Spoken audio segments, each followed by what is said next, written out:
If I could, Mr. Secretary, I want to go back to the exchange that you had with Senator Yaw with regard to Reggie. Now, I have a good friend.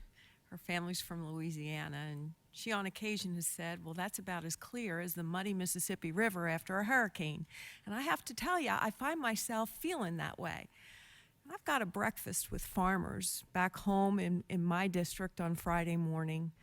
And right now, there's an energy project proposed that would condemn 1,000 acres of farmland in my district to do a hydroelectric plant. Now, what I've read about it in the newspaper, boy, it's kind of scary, right? Over 30 family farms potentially condemned.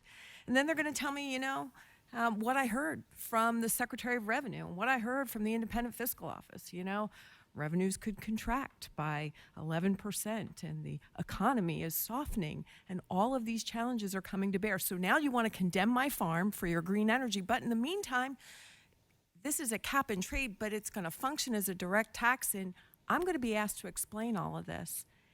And I really can't explain the what, the why, the where, the when, the how.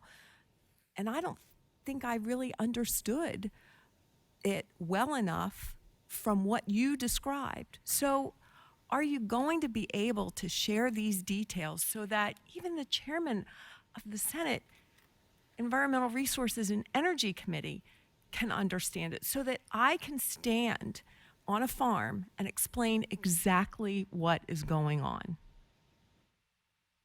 I don't know that I'm going to be able to provide much more clarity, so I apologize for that. I think cap and trade has worked in other areas. So, here's the example that I'll make if you want an analogy, and I don't need to educate you on this. I think it's out there and it's in public. Cap and trade has worked on things like acid rain, right? Many years ago, we were all talking about acid rain and the damage it was doing to our surface water and forests. And Mr. Secretary, I have to go stand before 200 farmers and explain what this means to them. Yeah, so how is this going to impact me directly? Where am I paying this tax? Who is it going to go to? There's a formula to distribute it. How's that formula calculated? Who does it go back to? What is this going to mean to me? And I don't have answers, I think better answers than I did when I came into this room today. I think every single one of those questions is a good, strong, valid question that needs to be answered by the working group. And I think that's exactly what they're talking about.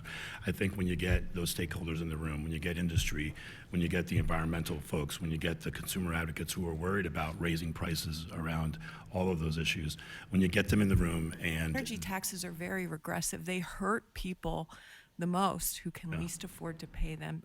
I think even before we get a working group, we really need to have some answers. So I appreciate your willingness to engage, and having that information to our Appropriations Committee and to our committee that has jurisdiction over this issue, I think would really help.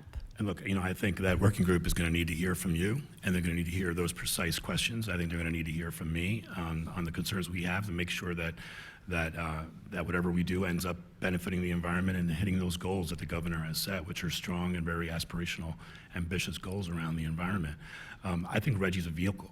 And I think that group needs to come out with a recommendation and conversations on how we can get to the overriding goals, which we're all behind, regardless of what side of the aisle you are, around keeping people safe and taking care of those farmers and taking care of people's health and well-being. I think those questions are good, valid. I certainly can't answer them today. It's hard to make determinations on what is good and what is not when you don't actually have the details to make the assessment. Yep. So, thank you, Mr. Secretary. Sure.